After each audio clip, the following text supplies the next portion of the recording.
Well, I think I'm going to start the meeting. And hopefully Ellen will join us shortly.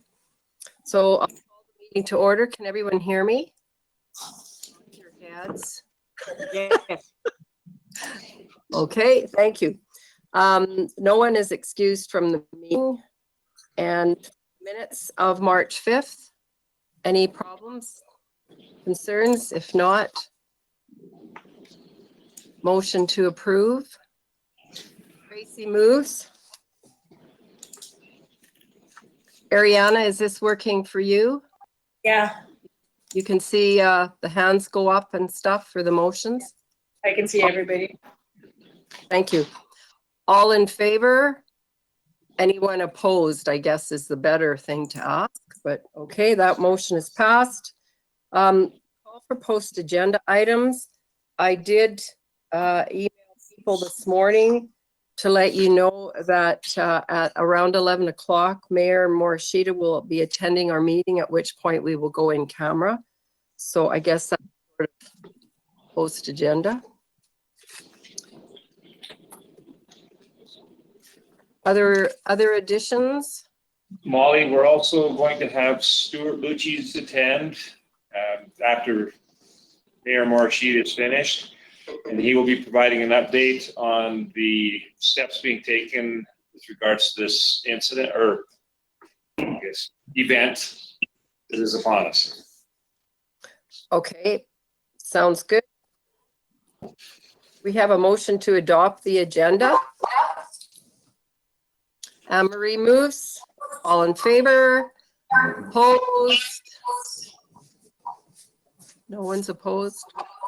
Welcome, Ellen. Can you hear us? Yes, and I was signed in on my old computer, but no one could hear me, and I couldn't see you, so I'm using a different one now. All's good?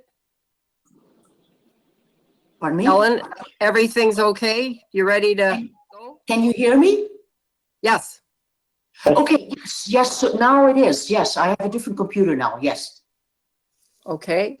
I forgot we have public hearings, but we'll skip over. It's the two items 7.2 and 7.3 are public hearings. Oh, and 7.4 as well. So we'll move to the item 8.4, I think. No.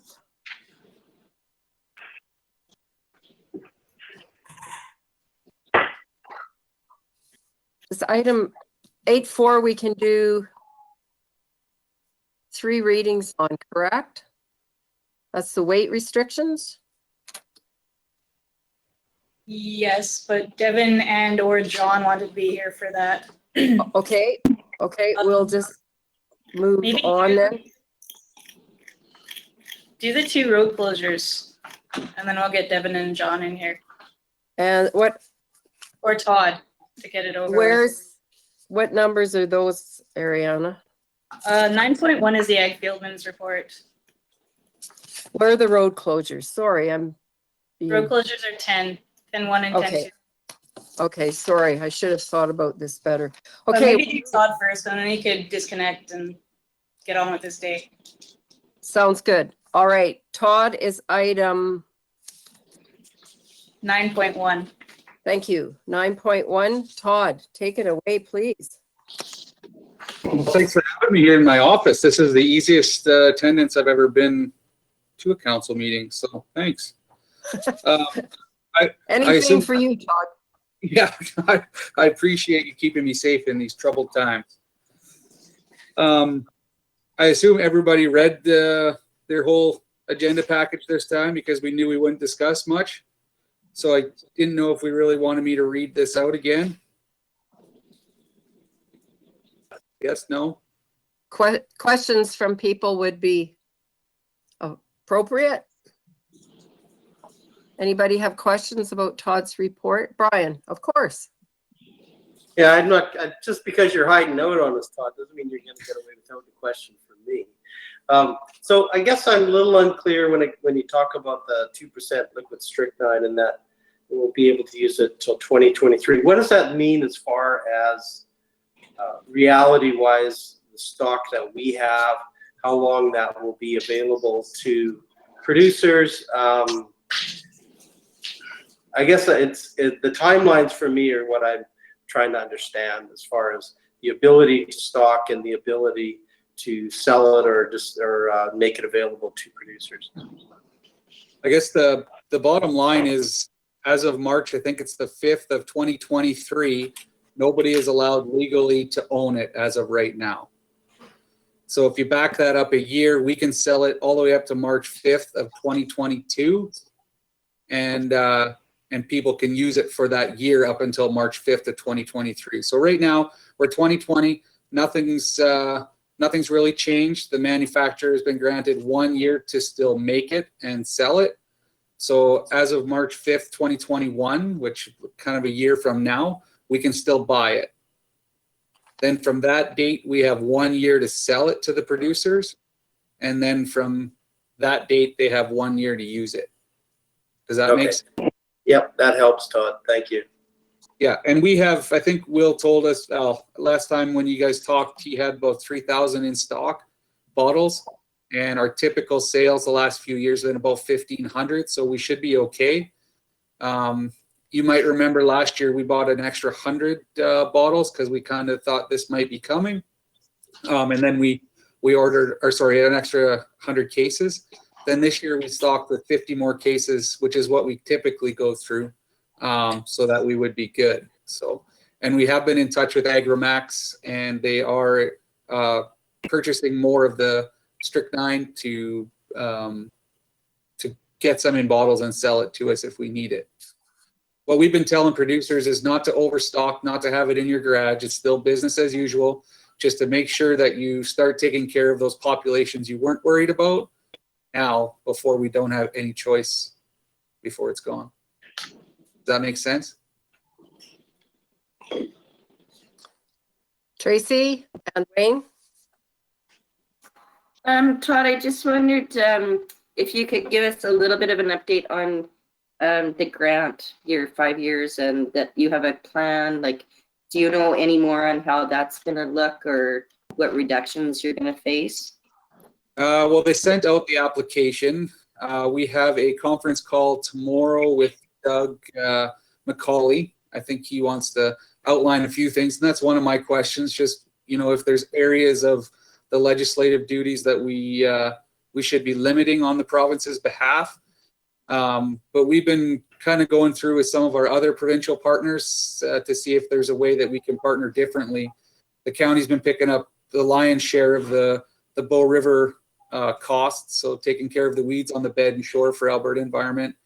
And I mean, they've been partners, but not to a large extent for big dollars. So we've asked them to up their contribution. And we're talking with, there's parts of the CAP funding, so the provincial federal CAP grants that would cover some surveillance. So I've been in touch with a few of the provincial people to see if there's a way we can get some money to continue the good work that we do locally on behalf of the province. So we'll see. We're trying to get some more money to continue the projects we've already been doing. But I guess if that fails, we'll have to seriously think about some of the things we do for the province. We know that the programs are valuable to our ratepayers, but we just, if they're not important to the province that's paying for them, maybe that's where we have to limit. Thank you. Wayne? Yeah, sorry about that.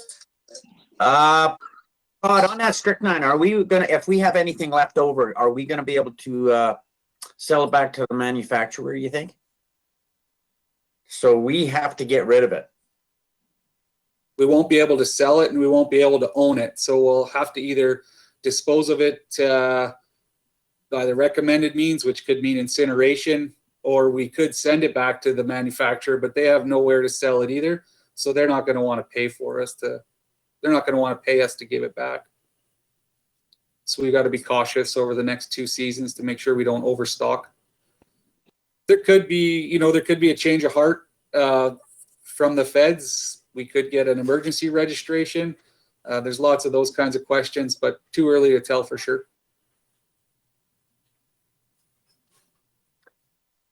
Anything else for Todd? Emery. Anne-Marie.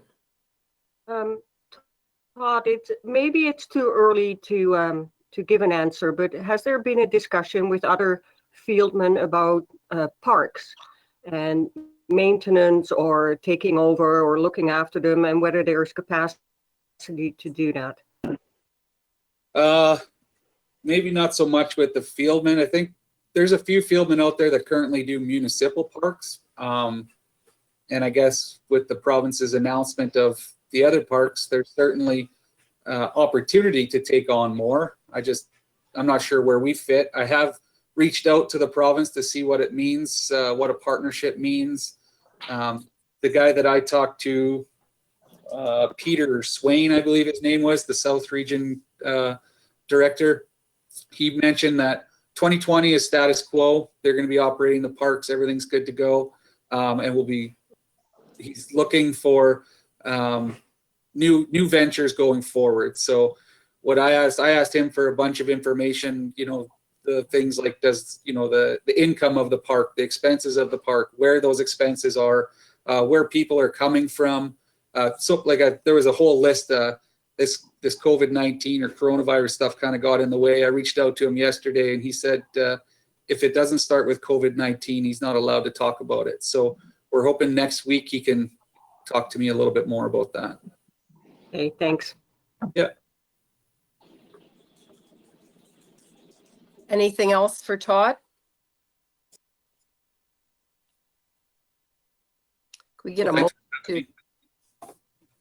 Oh, can we get a motion to accept Todd's report? Brian moves. All in favor? Opposed? Motion is carried. Okay, road closure 10. Thank you, Todd. 10-1 road closure, approval to proceed. I see Jeff is in the meeting. Devin's here too. Do you want? Oh, okay, no. Whoever. Okay. See, okay, so we have 2 road closures for approval to proceed. I'll start with the one that is in Division 8. It's between Millicent and Dutchess. So the landowner has installed a few new pivots, and one pivot is sprinkling on the road allowance.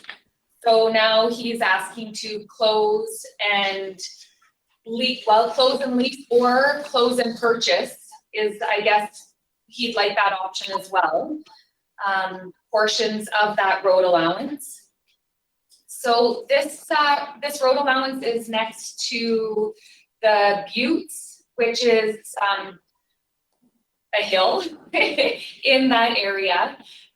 There's also the old rail bed that goes through his property, so and through the road allowance as well. So it's not a flat piece of land, I guess. I talked to Municipal Services regarding this closure, and we both agree that closure and lease is probably the best way to go. Yeah, so is there any questions? Wayne? I had a problem with the price of that acres, but if we go to lease, it doesn't really matter, does it? So, because it was like $1,250 an acre is what the assessed value was, and I think your minimum around for that kind of land is around 2,000. So even grazing.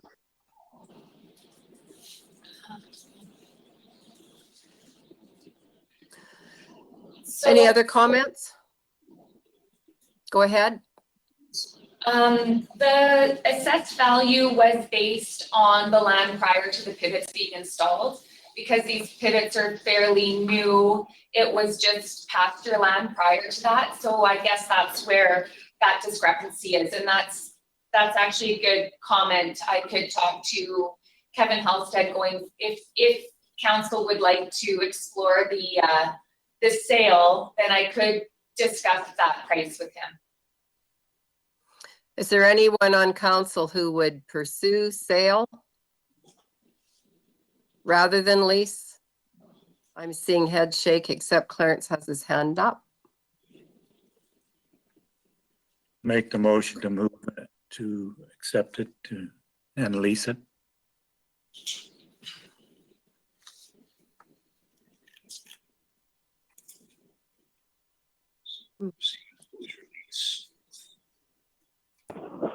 Any further discussion on that? All in favor? Opposed? No one is opposed, and so that motion is carried. All right, we can move on to the next one. Okay, this is another approval to proceed for a road closure.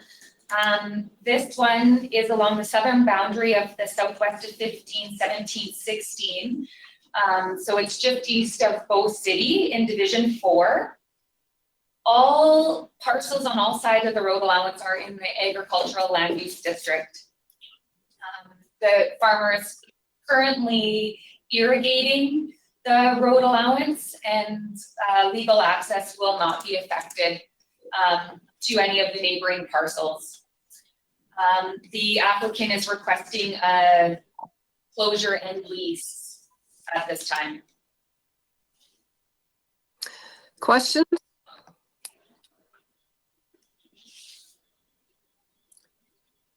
Somebody want to make a motion? Kelly moves.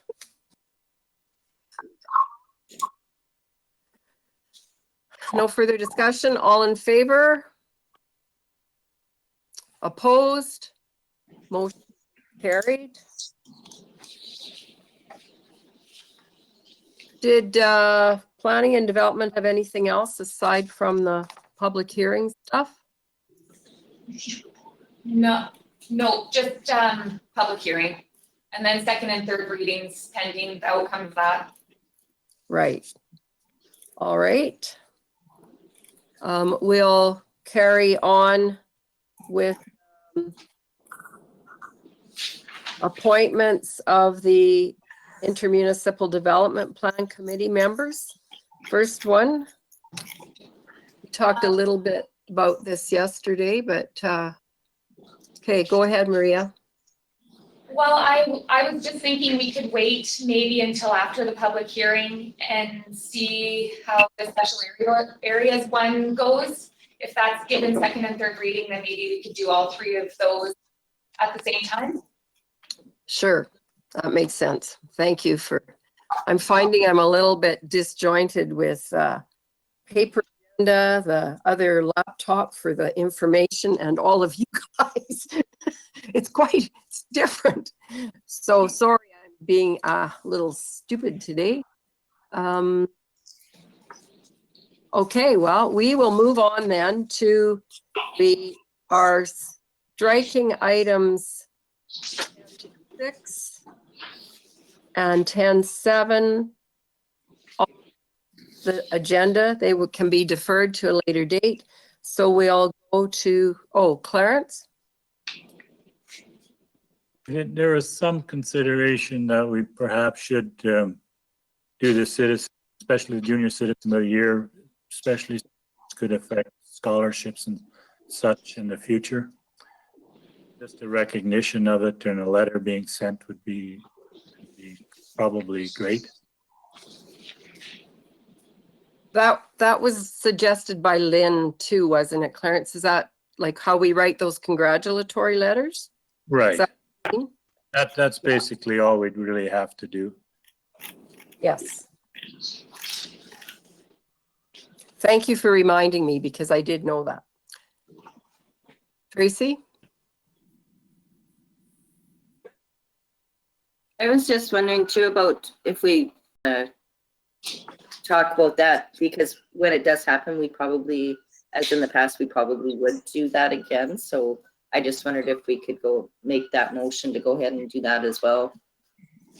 Well, I personally would just prefer to put all of this off until things are happening, because there's going to be more of these things come along, I believe. And Okay. I would love to think that before our next council meeting, we would be planning things, but I just don't think so. So that was my suggestion, just to defer it. Because there's also the, I mean, we could do the $1,000 for the steak dinner. That'll probably maybe not happen either. So I think we'll just move on. Councillor payment sheets, compensation review. Any concerns there?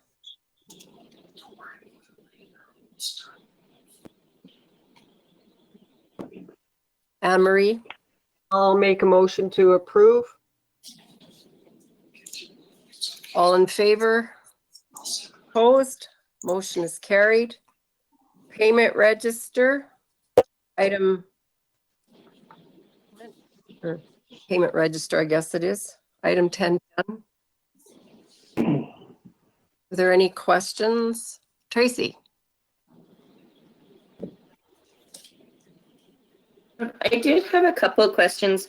One was, there was a payment made for the EID rural water grant. Is that still carrying on, or like how many years do people get to claim it, or is that because they've signed up back then and now they've just hooked up? Is that?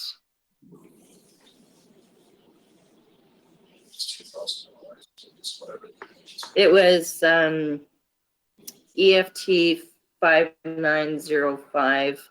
It said EID payment for rural water grant. Let us look into those details and confirm that with you, Tracy. Okay, thank you. And just one other, I just had a question. It was just a small amount, but we pay for a Bell TV, a satellite TV service. Where does that come into play?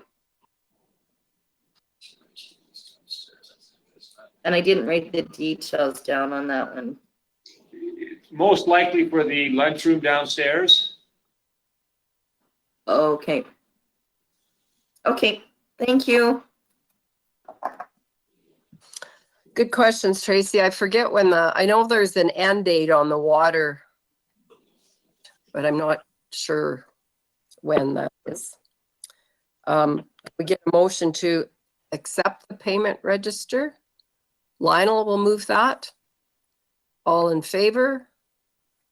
Opposed? Motion is carried. Are there any requests for functions of council? We mentioned yesterday how everything is being canceled in this strange new world. Committee reports, we were going to have somebody have their hand up. I'm missing. Tracy?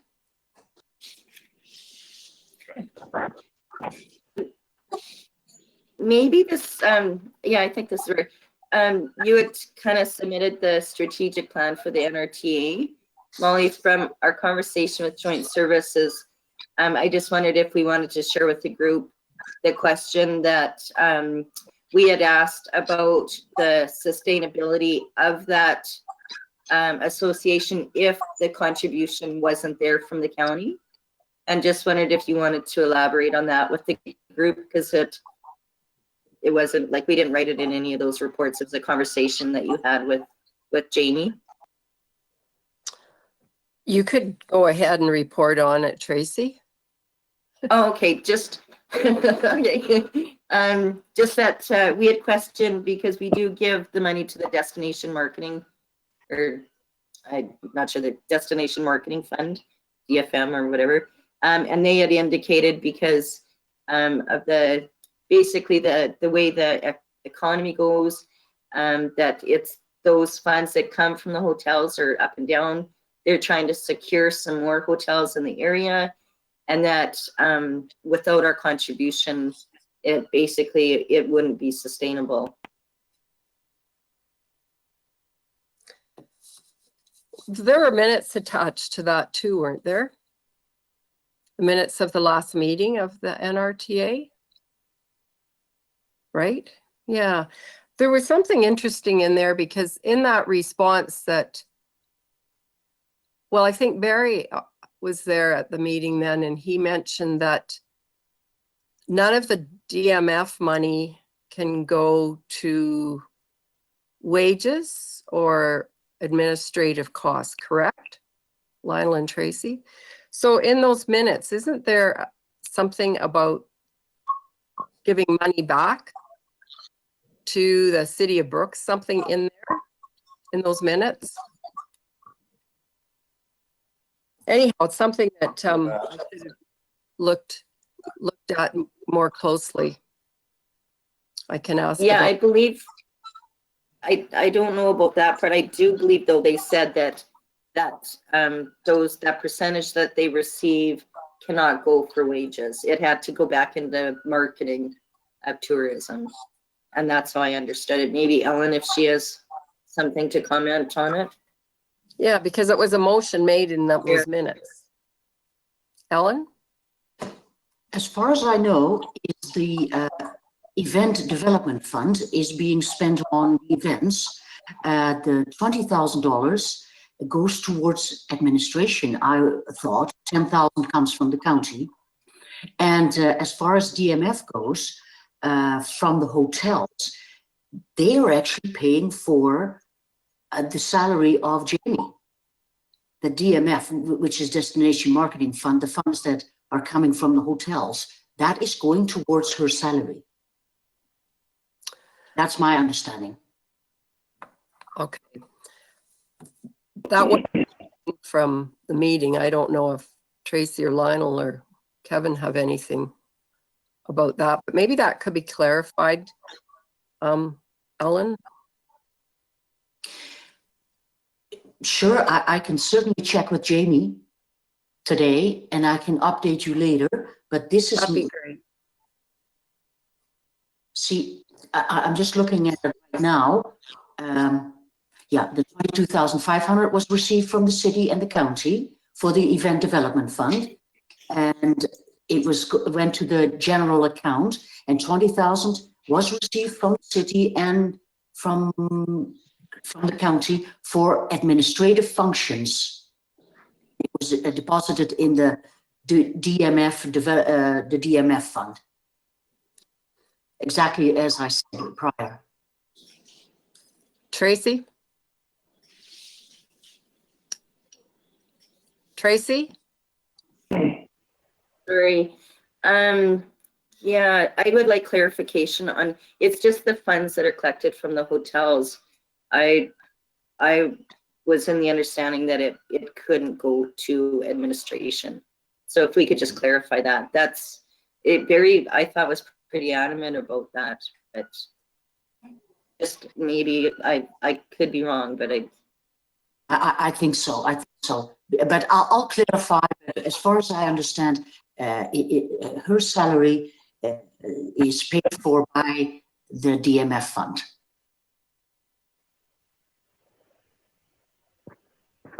Anne-Marie? Yeah, no, I'm okay. Ellen, you can sort it out because there is a confusion there. DMF fund is owned by the hoteliers. They decide where that money goes. So the 20,000 that the county and the city put in cannot be controlled by the hotelier. So there is a discrepancy there. Thank you. No, yeah, I realized some of the money from the hotels goes to NRTA, and the NRTA is paying her salary, and the money that comes from the city and the county, 20,000 of it goes to administration, and the rest goes to the other fund that goes to groups that apply for it. Well, I think we still need it to be clarified because it's, Jamie was in the room, Barry was in the room, And we're hearing something a little bit different right now, from my perspective anyhow. Lionel and Tracy, would you agree? I agree with that. Yes, memory fades so quickly that I know there was, and Barry mentioned that they definitely could not spend it on wages unless there was a small percentage. But I don't remember the exact details. Right. Brian? Well, I was just looking at the minutes that were submitted by Ellen, and on the financial report, it basically, it just says next month we will need to pay the city for Jamie's wages and benefits. And that's the minutes out of the minutes that Ellen submitted. So I don't know if that clarifies anything or just foggies it up more, but that's what the minutes say. And that was what I started this conversation being a little bit confused about, yes. We'll go to Kelly and then Tracy, and then we'll move on. My question is around the financial report. I mean, it's a verbal report. Why is there not numbers attached to it? If you're reporting to your funders, should there not be a financial report with numbers? Tracy? Yeah, I guess then the clarification in the money that the county contributes goes, in my understanding, goes for administration, goes for wages. It's the funds received from the hotels that does not go from wages. And that's where I just would like to clarify. So we'll throw it back to Ellen to fix it, get more information, and we'll expect to maybe to get an email from you, Ellen. Would that work? Okay. Thank you. Kevin?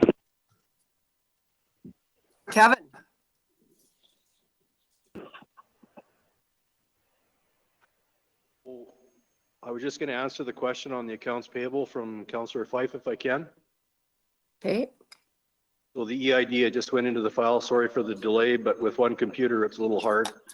The EID made a special provision for that application. They extended the deadline on a one-off. So everything is past the deadline right now, but that application was approved by their land administrator and they pay it. Thank you, Kevin. Okay.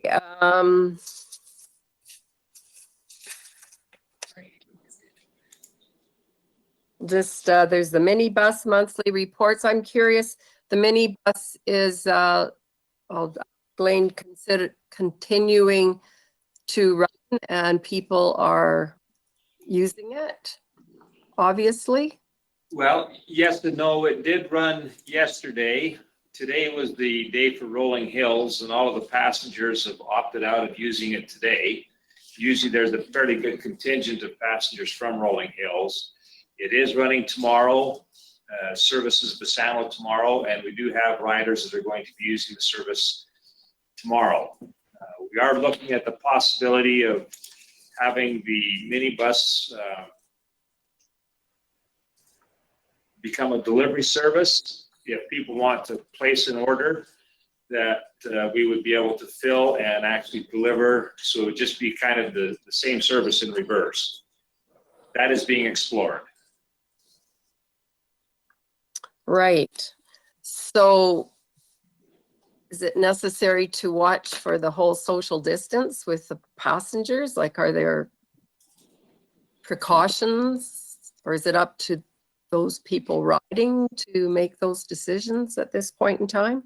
Well, the numbers that are usually on the bus and the layout in the bus itself, they should be able to maintain the distance. I know Ann is being quite mindful of asking the individuals if they've had any exposure or if they've been involved in any travel that would require them to be self-isolating. So they are trying to take measures to make sure that people are aware and applying precautions where necessary. Thank you. Any other questions on the minibus? Strategic priorities chart. Clarence, What's our liability on that, on the minibus? I'd be a little concerned on that front. If we allowed passengers that weren't complying with the social distance, I think we should check that out. I got a feeling there's nobody in Rolling Hills because they're feeling safe in doing it. And that's fine, but I'm more concerned as far from the county's point. If we do get someone who becomes positive and it happens to be on the bus and we get that floating around and all of a sudden we've got 5 people from the minibus who are all in the critical age part, I really wonder what our liability is. And very much a valid comment. I know that other transit systems that are being operated by the larger urban centers, they continue to operate. Listening to comments that were shared this morning on CBC radio about the city of Calgary, what they're actually doing is they're encouraging transit riders to enter those units from the back end of the bus so that they're not coming in close contact with the driver, but the services are still continuing to operate at some of the larger centers. I will look into whether or not we should be looking at shutting that service down and actually moving ahead with a delivery service earlier as opposed to encouraging the riders to continue using it in its present form. thanks, Clarence. Is moving backwards in the agenda, are there any people available that we can look at some of these bylaws, Ariana? I can't really see who's in the room. We do have Mark and Devin in here with us for bylaw or for items 84, 85, 86. Awesome. 8-4. Okay, so good morning, everyone. I'm only present here to assist in getting Devin with some experience in front of council. So this is a definitely new experience in front of council for all of us, both on your end. So Devin has been doing, conducting some updates to our bylaws. We have probably about 24 of them, I think, to do this year. Want to get through them all, get them all done. So this is his first exposure. I will let him introduce the bylaw and the updates that have been proposed, as well as respond to any questions. And then he does have recommendations in there. However, the campground bylaw does have a change to the recommended action. So when he gets there, he will propose that to you. All right. Welcome, Devin. Good morning. Thank you. The first bylaw is the weight restriction bylaw. So bylaw 1979-20. For this one, I took 2 bylaws from mine. We had a weight restriction bylaw. Not too much has changed for that aspect. Then we also had another bylaw, and forgive me, I don't have the name of it, but it had to deal with triaxle units. So I combined those 2 bylaws to make one weight restriction bylaw. Again, for the most part, just the changes moved around. Some terminology was changed, and then just adding specific sections dealing with triaxle units. Again, not too much change there. We're not prohibiting anything. It's just less requirements that the provincial permits have on them. So, example, every time someone leaves a provincial highway on a county road or the triaxle unit over 17,000 kgs, they're supposed to call us. I would support the bylaw. They don't have to call us. If not, our permitting agency would get flooded with phone calls. This one is 3 readings or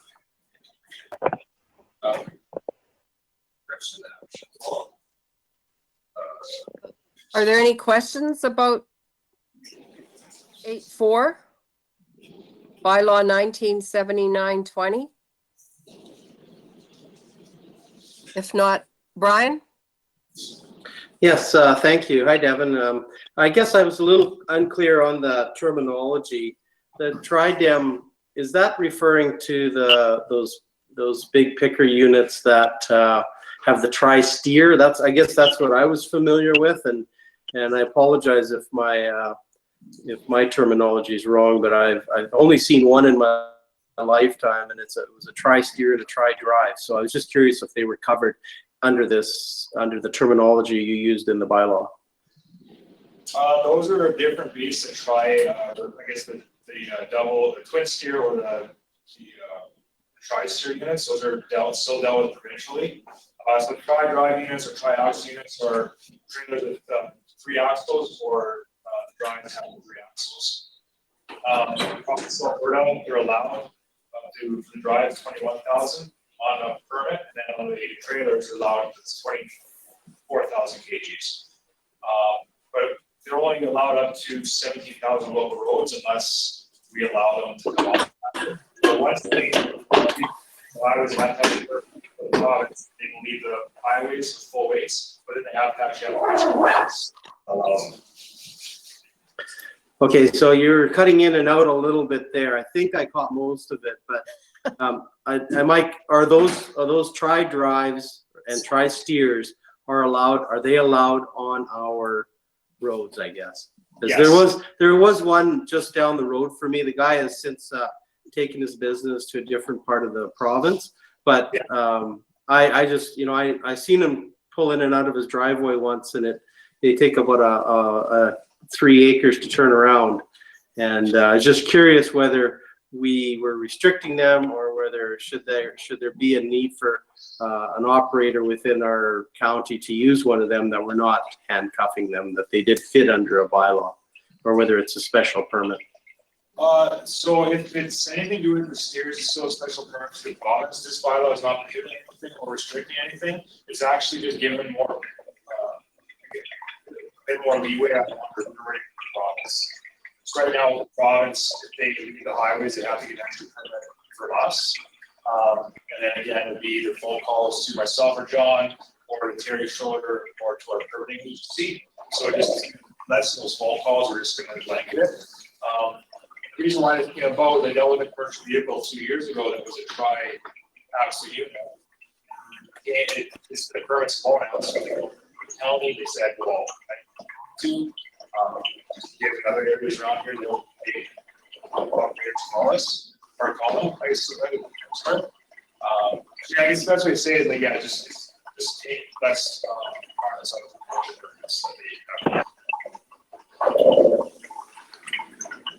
Okay, I think Kevin.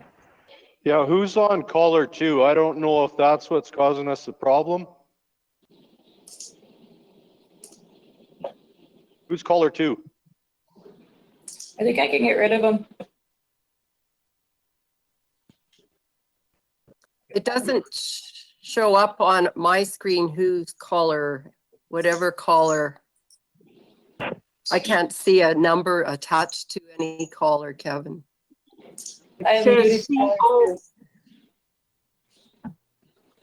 Anyhow, it's gone away, whatever it is, isn't it? It's only when it's coming out of Devin's office or wherever he is speaking from.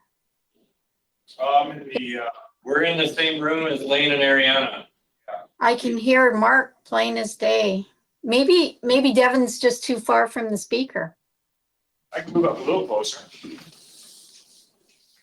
I don't know. Ariana took 2 out, and I think that's the problem.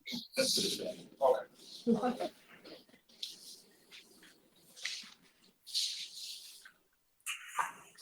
Yeah, it was bad for a while there, but do people, Brian, are you okay with your questions, answers?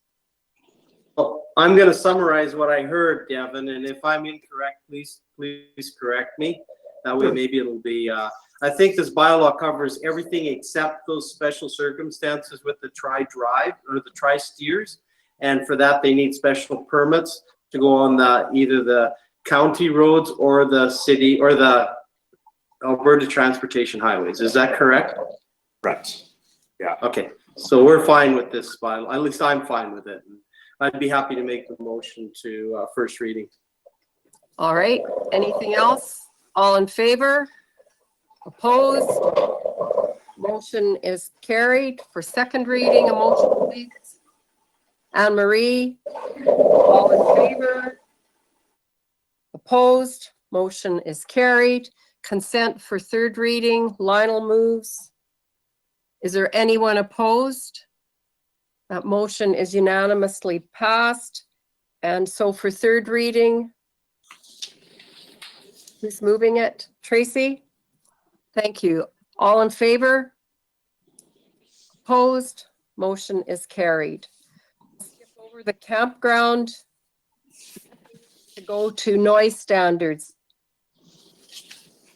Or do we need to do anything with 8.5, Mark or Devin? 8.5, we are going to ask you for first reading on that and All right. additional time for the other campground operators to respond to the proposed changes to the bylaw. Okay, you said that yesterday, sorry. Tracy?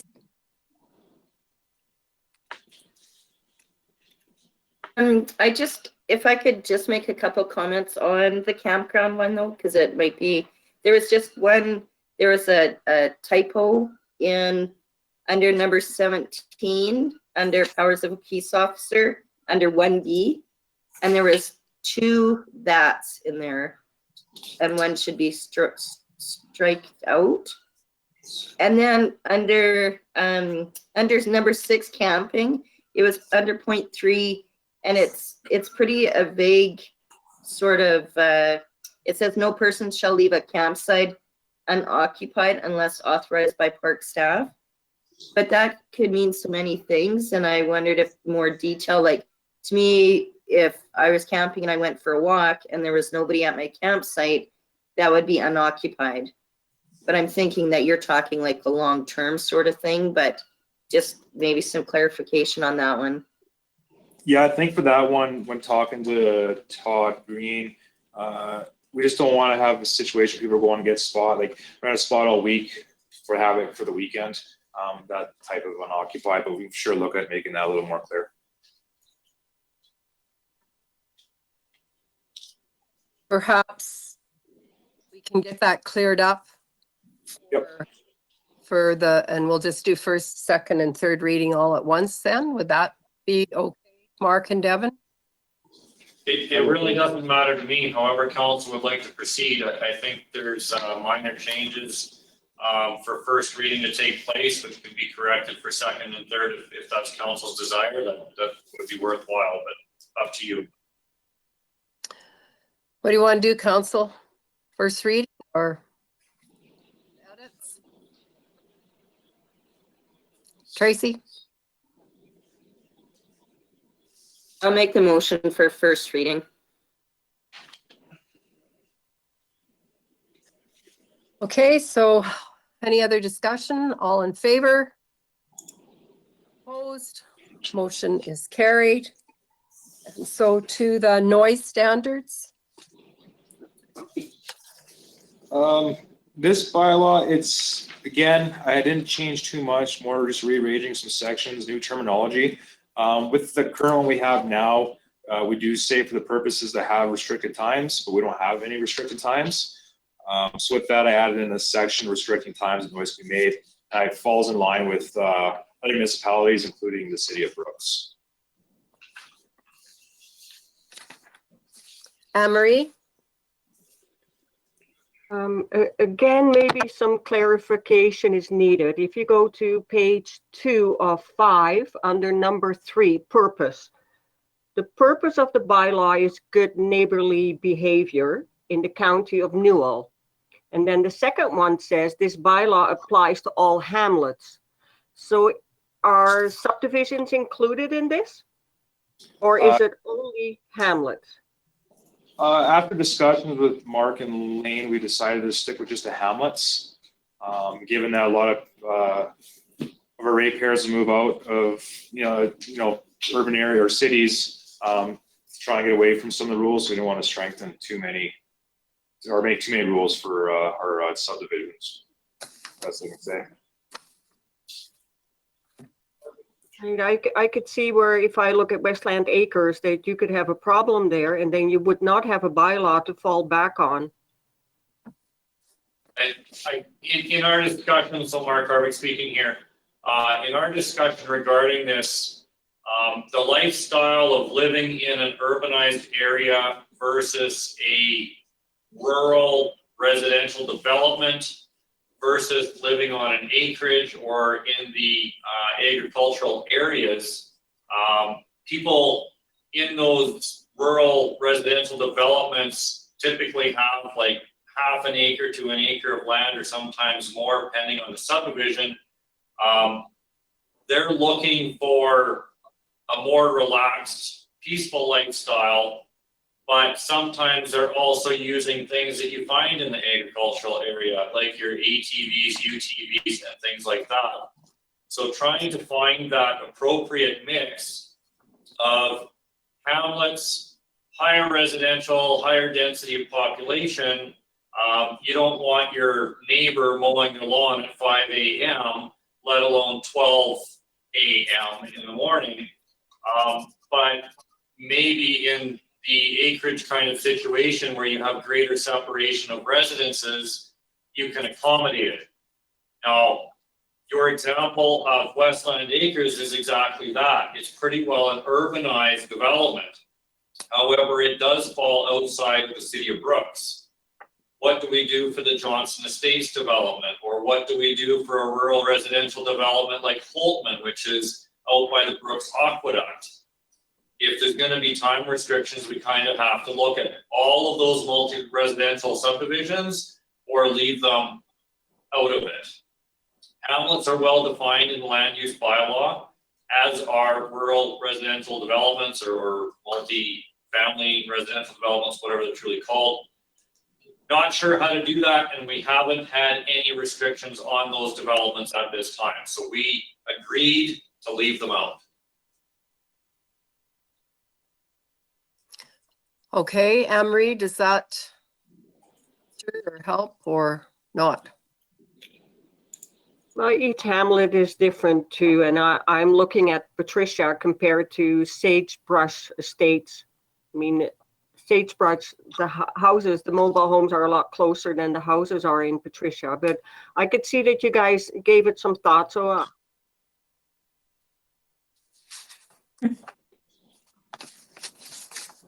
So, question, Tracy?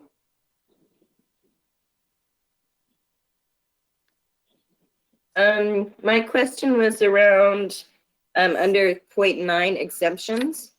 And under there, it's got under point C, it's got the exemption of county sanctioned events.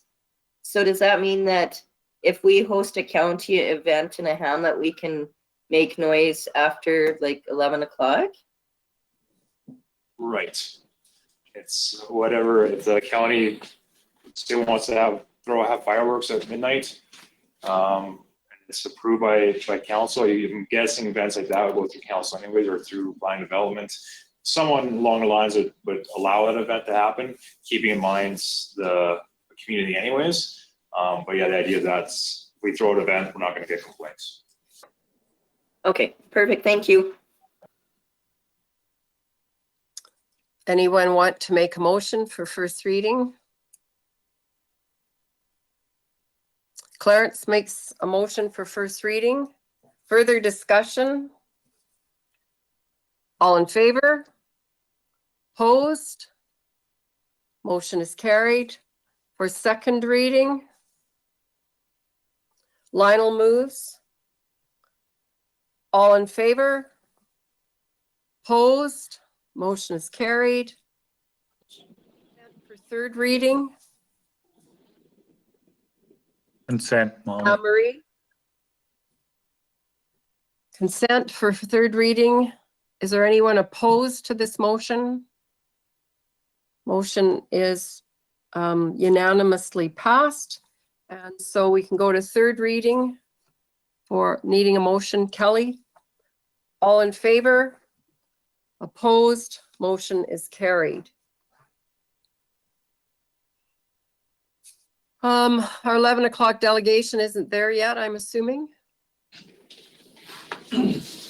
Or Molly, is? we can go ahead, not yet anyway, that we're aware of. We can go ahead with item 8.7, the local improvement amendment. For bylaw to amend the local improvements. 7, yeah. The Scandia raw water? Well, what this one is, there's a number of bylaws where there has been subdivision that has taken place and or consolidation within those hamlets. And anytime that occurs, the local improvement bylaws that have been previously passed need to be amended to reflect the changes within the properties that are in those respective hamlets. So there's a number of them that are on the agenda. Item 8.7 or 8.71, 7.2, 7.3, 7.4, 7.5, 7.6, 7.7.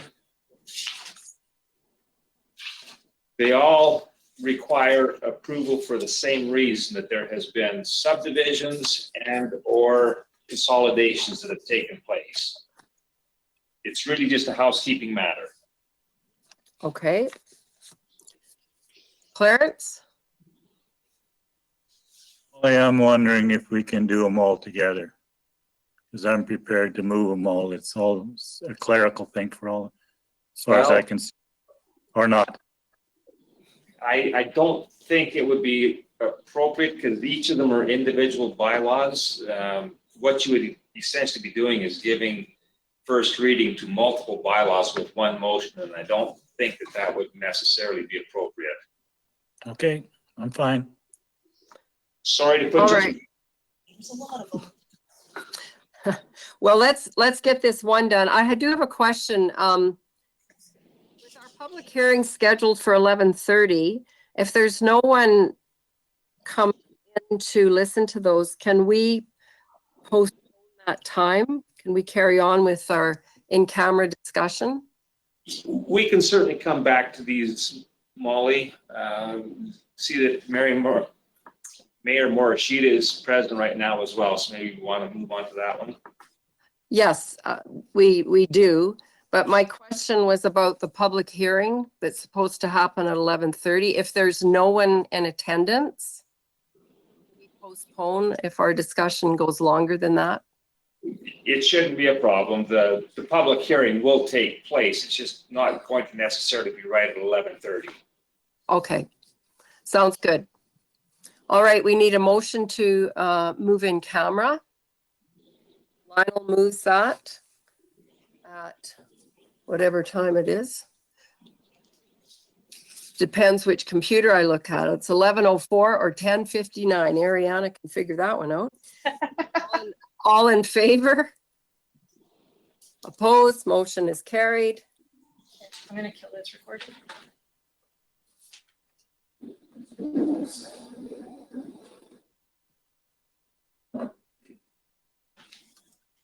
All right, as